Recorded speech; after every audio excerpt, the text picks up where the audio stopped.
the long history of the world, only a few generations have been granted the role of defending freedom in its hour of maximum danger. The eyes of the world are upon you. The hopes and prayers of liberty-loving people everywhere march with you. It's one small step for man, one giant leap for mankind. You and I know and do not believe that life is so dear and peace so sweet as to be purchased at the price of chains and slavery.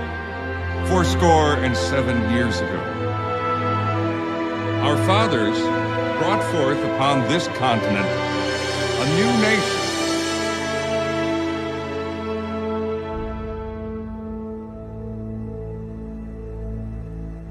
We the people Conceived in liberty of the United States, in order to form a more perfect union, establish justice, in the course of human ensure events, domestic tranquility, it becomes necessary provide for the for common one defense, people to dissolve the political promote bands the which have general connected welfare, them with another, and secure the and to assume among the powers of the earth Moses have the told separate the children of and Israel to equal live in station slavery under the to Pharaoh. which the laws of nature and Should of Christ nature's have refused God the cross? entitle them.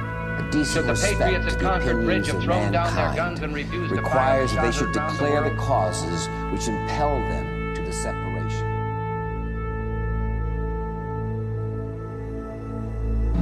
I do not shrink from this responsibility. I welcome it. Mr. Gorbachev, tear down this wall.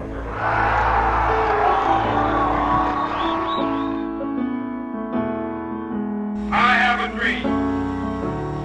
One day, this nation will rise up, live out the true meaning of its creed. We hold these truths to be self-evident that all men are created equal. I have a dream. The energy, the faith, the devotion which we bring to this endeavor will light our country and all who serve it. And the glow from that fire can truly light the world. 188 years ago this week, a small band of valiant men began a long struggle for freedom.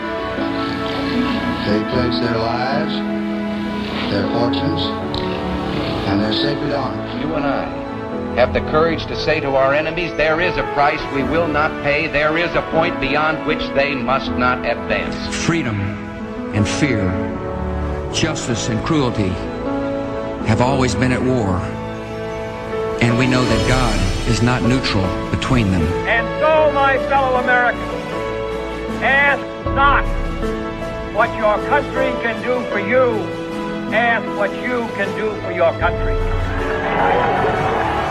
The world will little note nor long remember what we say, but it can never forget what they did here. But somewhere I read of the freedom of assembly. Somewhere I read of the freedom of speech. Somewhere I read of the freedom of press. Somewhere I read that the greatness of America is the right to protest far right. We choose to go to the moon. We choose to go to the moon in this decade and do the other thing, not because they are easy, but because they are hard. We will not tire, we will not falter, and we will not fail. Give me liberty or give me death. The only thing we have to fear is fear itself. The work goes on, the cause endures, the hope still lives, and the dream shall never die. While I live, let me have a country, a free country.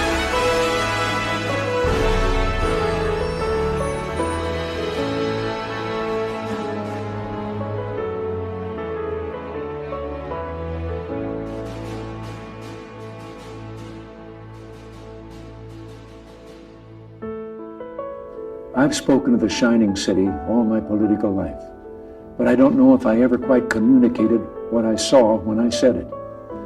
But in my mind, it was a tall, proud city built on rocks stronger than oceans, windswept, God-blessed, and teeming with people of all kinds living in harmony and peace. A city with free ports that hummed with commerce and creativity. And if there had to be city walls, the walls had doors, and the doors were open to anyone with the will and the heart to get here. That's how I saw it and see it still. But more than that, after 200 years, 2 centuries, she still stands strong and true on the granite ridge, and her glow is held steady, no matter what storm.